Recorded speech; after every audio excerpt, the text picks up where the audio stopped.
호세아 12장 1절부터 6절 말씀입니다. 하나님께로 돌아오라고 하는 권면하는 내용입니다. 먼저 이제 미련한 방법을 쓰는 이스라엘을 책망합니다. 호세아 12장 1절부터 2절. 에브라임은 바람을 먹으며 동풍을 따라가서 종일토록 거짓과 포악을 더하여 아수르와 계약을 맺고 기름을 애굽에 보내도다. 여호와님께서 유다와 논쟁하시고 야곱을 그 행실대로 벌하시며 그의 행위대로 그에게 부응하시리라. 자, 이제 그 동풍은 아라비아 사막에서 불어오는 뜨거운 바람이에요. 그래서 이 동풍을 맞으면 식물이 이렇게 그걸 견디지 못하고 말라 죽게 됩니다. 자, 그런데 이 에브라임이 동풍을 먹고 따라간다 이렇게 표현을 했어요. 이것은 이제 그들이 하는 이스라엘이 하는 일들이 자신을 죽이는 미련한 일이다 얘기해요. 그래서 이 사람들이 행한 미련한 일은 뭐냐면 포악한 죄를 지으면서 이 아수르와 계약을 맺고 애굽에 기름을 보냈다고 하는 것이죠. 그러니까 아수르와 계약을 맺고 애굽에 기름을 보냈다는 얘기는 이들과 이제 평화 조약을 맺고 이들의 조공을 바치는 그런 일이죠. 그래서 죄를 지으면서도 그 죄를 지어서 이제 하나님이 심판하고 이렇게 이제 작은 징계를 먼저 내리시죠. 징계하고 그러면 이제 회개하고 돌아와야 되는데 그게 아니고 아수르와 또 이 애굽하고 평화롭게 잘 지내자 이렇게 생각하는 거예요. 그것이 그들의 대책입니다. 그러면 안전하겠지 이렇게 생각을 한 거예요. 그런데 그것은 아주 미련한 이야기다 하는 거죠. 왜냐하면 이 두 강대국 이제 아수르와 애굽의 두 강대국 사이에서 두 쪽하고 다 두 나라하고 다 친하게 지내면 아무 일 없겠지, 안전하겠지 생각하는 것이 미련한 거예요. 그러니까 이 애굽과 그 아수르는 결국 부딪힐 수밖에 없는 상황이죠. 그러니까 그 중간에 있는 이 이스라엘이 안전할 리가 없죠. 그 양쪽과 다 친하게 지낸다. 그럼 박쥐밖에 안 되는 거예요. 그래서 차라리 한쪽으로 붙으면은 그나마 날 텐데 이제 머리를 굴린 거죠.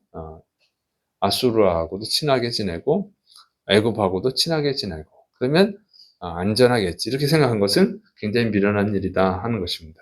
더군다나 이스라엘을 안전하게 지켜주시는 분은 하나님밖에 없어요. 그러니까 하나님을 의지해야 되는데 하나님과 관계가 좋아야 되는데 이 두 강대국을 의지하고 하나님과의 관계는 좋아지지 않는 거예요. 계속 하나님 미워하는 죄를 범한다는 것이죠. 그러니까 결국 자기 나라를 망하게 하는 그런 미련한 짓을 했다고 하는 것입니다. 그래서 우리가 이런 걸 잘 이해해야 돼. 우리나라도 마찬가지죠. 이 강대국들하고만 잘 지내면 되겠다. 이렇게 생각하는 것은 굉장히 어리석은 일이라고 하는 거예요.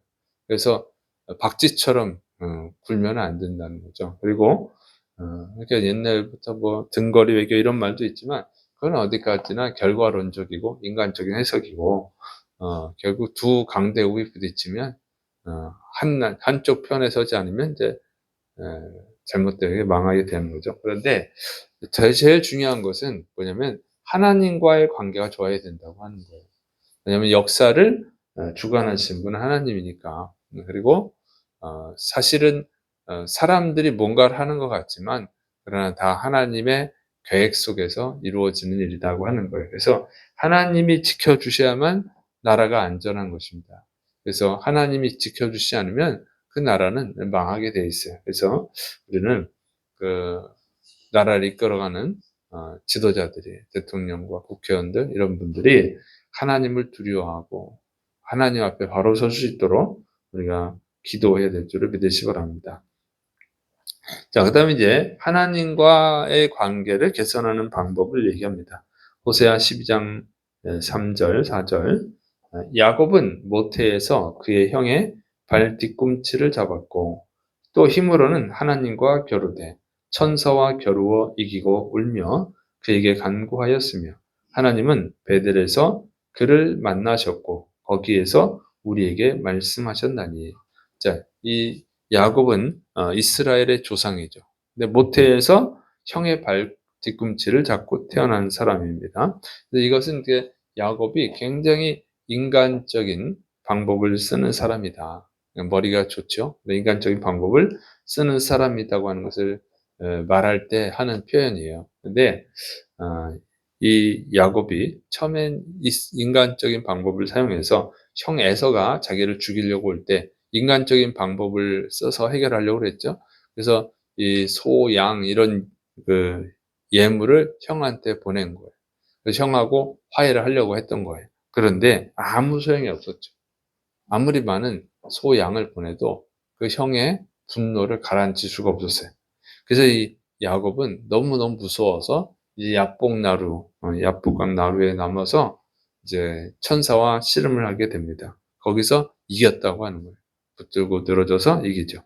그런데 여기서 이겼다는 얘기가 이 천사를 씨름해서 뭐 넘어뜨렸다든가 그런 의미가 아니라 아주 간절히 통곡을 하면서 은혜를 구했다고 하는 거예요. 하나님의 은혜를 구했다고 하는 것이죠. 그때 하나님이 불쌍히 여기시고 이제 야곱을 위해서 이 에서의 마음을 돌이키셨습니다.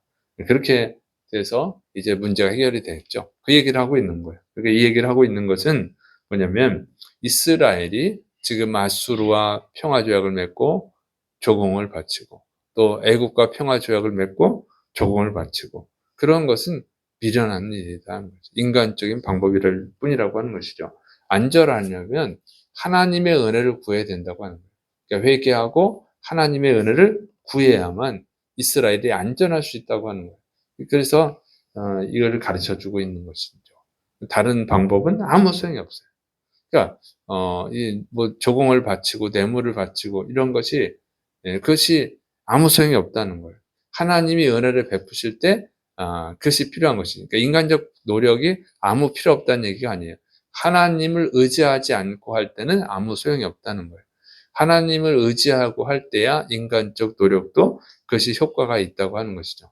그래서 하나님이 야곱에게 은혜를 베푸셨을 때 이제 그 형한테 바쳤던 그 예물들, 소, 양 이런 것들이 효과를 발휘한 거예요. 그래서 우리가 하나님을 절대적으로 의지하고 하나님과의 관계를 바르게 해야 될 줄을 믿으시기 바랍니다.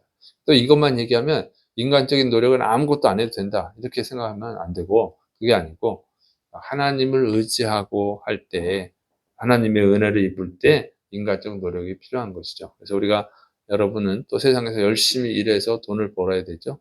근데 돈을 안 벌어도 된다는 게 아니에요. 그러니까 돈을 벌어야 되는데 그런 노력들이 효과를 얻으려면 농부가 씨를 뿌린 게 열매를 거두려면 하나님의 은혜를 받아야 된다 그 얘기입니다. 그래서 하나님과의 관계를 잘할 때 다른 것들이 효과를 발휘하고 하나님과의 관계가 나빠지면 아무 소용이 없다고 하는 거예요. 이것을 명심해야 됩니다. 자, 세 번째는 그래서 이제 하나님께 돌아오라고 권면합니다. 호세아 12장 5절 6절 여호와님은 만군의 하나님이시라. 여호와는 그를 기억하게 하는 이름이니라. 그런즉 너희 하나님께로 돌아와서 인애와 정의를 지키며 항상 너희 하나님을 바랄지니라. 자, 여호와라고 하는 그 이름의 뜻은 만군의 하나님이라 이런 뜻이라 그 얘기예요. 만군 하나님이라고 하는 것은 온 우주 만물을 다스리고 주관하시고 역사하시는 분이다. 그리고 그러니까 전능자라 그런 뜻이 전능자. 그리고 또 한 번 약속한 것은 반드시 지키시고 또 회개하면 용서하시는 인애의 하나님, 사랑의 하나님이다. 정의의 하나님이다. 이런 뜻이에요. 그래서 여호와라고 하는 이름은 하나님, 그러니까 성경에 있는 이스라엘 하나님이 어떤 분이신지를 잘 기억하게 해준 이름이다. 이런 뜻이에요. 그래서 이 이야기를 하고 있는 것은 그러니까 하나님께로 돌아오는 것밖에는 다른 방법이 없다. 이 얘기를 하고 있는 거죠. 그래서 이스라엘에게 너희가 살 수 있는 길은 여호와 하나님께로 돌아오는 것이다. 여호와 하나님은 만군의 하나님이다. 이렇게 권면하고 있습니다. 자, 그래서 우리는 그 이름의 뜻도 알아요. 이름의 뜻도 알아야 되죠. 그래서 그 이름이 그러니까 여호와라는 이름이 우리가 믿는 하나님이 어떤 분이신지를 가장 잘 가르쳐 주는 이름이에요. 그리고 우리가 믿는 예수님, 예수라고 하는 그 이름이 바로 예수님이 어떤 분인지를 또 가장 잘 알려주는 이름이죠. 그래서 자기 백성을 저희 죄에서 구원할 자다 하는 게 이름의 뜻이에요. 예수라고 하는 이름의 뜻. 자, 이렇게 이름에는 하나님이 어떤 분인지를 알려줍니다. 그러니까 이 이야기를 하고 있는 것은 하나님이 어떤 분인지를 제대로 알고 믿어야 된다 그 얘기예요. 그러니까 하나님이 어떤 분인지를 모르고 믿으니까 북이스라엘이 이렇게 미련한 짓을 하는 거예요. 그 이름에 분명히 뜻이 있거든요. 그래서 우리가 예수라고 하는 이름에는 구원자, 죄에서 구원자. 그러니까 또 엉뚱하게 구원자라고 생각하면 안 된다는 거예요. 모든 막 축복을 주고 모든 소원을 이루어 주고 모든 문제를 해결해 주고 이런 식으로 또 이해하면 안 되는 거죠. 세상 축복을 주는 것이 이 예수님의 목적이 아니라 우리를 죄에서 구원하시고 천국으로 인도하시는 것이 예수님의 목적이죠. 그 이름을 잘 기억해야 되는데 하나님도 믿고 예수님도 믿는데 자기가 막 마음대로 상상해서 믿는 이런 경우들이 있어요. 그건 헛된 믿음이고 또 어떤 분인지 모르고 믿는 경우. 이게 이제 북이스라엘은 이름은 여호와라고 부르지만 그런데 우상한테 바알과 아세라 이런 우상한테 가서 제사를 드리고 이름은 만군의 여호와님의 모든 역사를 다 주관하시는 분이잖아요. 그렇게 이름은 부르면서 실제적으로는 이 아수르를 의지하고 애굽을 의지하는 그런 미련한 짓을 한다는 거죠. 그러니까 뭐예요? 이름을 잘 모르는 거예요. 이름을 모른다는 것은 하나님을 잘 모른다고 하는 것이죠. 그래서 하나님을 알아야 될 줄을 믿으시를 축원합니다. 그래서 호세아는 힘써 여호와를 알라 외치는 거예요. 그래서 우리가 여러분이 하나님을 아는 만큼 잘 믿을 수가 있어요. 하나님을 모르면 잘 믿을 수가 없습니다. 그래서 하나님을 알고 하나님을 또 안다면 하나님께로 돌아오게 되어지는 줄을 믿으시를 바랍니다. 기도하겠습니다. 사랑이 많으신 하나님 아버지, 우리가 하나님을 제대로 알고 믿게 하여 주옵소서. 우리가 예수님을 제대로 알고 믿게 하여 주옵소서. 하나님을 아는데 힘쓰게 하여 주옵소서. 우리 교회가, 우리 한국교회가 바르게, 하나님을 바르게 알고 믿어서 우리나라를 복받게 하는 한국교회가 되게 하여 주옵소서. 주께서 역사하심 믿고 예수님의 이름으로 감사하며 기도드립니다. 아멘.